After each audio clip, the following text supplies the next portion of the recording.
I used to think that the only way for me to like feel in shape or feel good enough was like going for runs every day, restricting my diet, starving myself.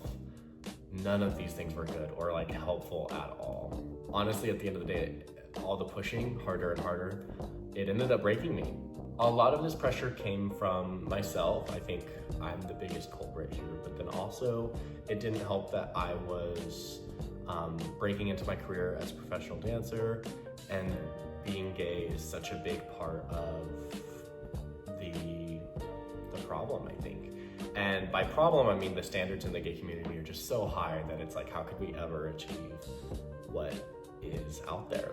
I was always exhausted, tired, injured,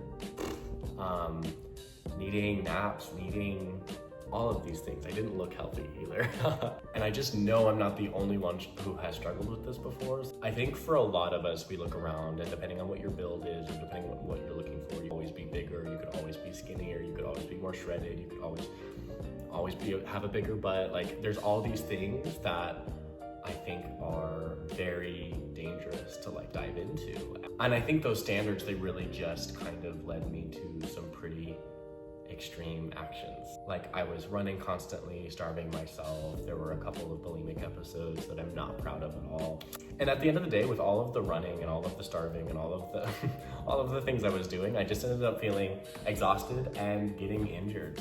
I was already rehearsing 9 to 6, 5 days a week, so 45 hours of dancing with an hour break in there, so I guess 40 hours. I was going to the gym 5 days a week, if not 6 days a week, just to like, I don't even know what I was thinking. On top of all that, I would go for runs every time I felt like I was bigger than I should be.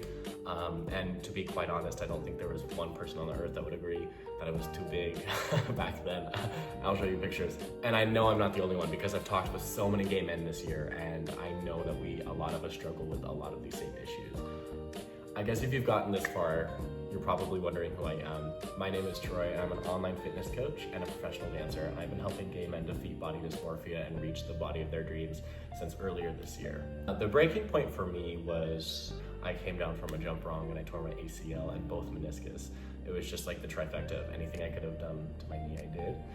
And that's when I realized, like, I don't think I would have done that if I were training smarter, eating enough, fueling properly, that kind of thing. So it was at that point that I was like, it felt like my life was over. I had moved away from the city that I had lived in for 3 years before then, back home to get my surgery, to recover. And I really think that that was kind of like a huge realization for me, where I'm like, wow, I cannot do this anymore. I couldn't go back into the dance world as skinny as I was, as out of shape as I was, as mentally unwell as I was.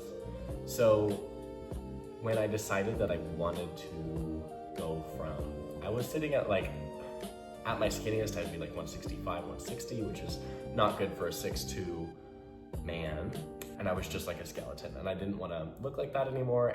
And at that point I was already a trainer. So like I should have had this knowledge to like practice what I was preaching, that kind of thing, but no, like none of that. So at that point I decided to start practice what I was preaching and fuel my body the amount that I should. And I decided to really just lock in, and I ended up gaining 25 pounds of muscle in just under 7 months, so about 6.5 months. I think the biggest changes I made were in my strength training, my nutrition, and my mindset. Diving into these 3 changes, the first one is strength training. So the first thing I did was switch from cardio to lifting weights.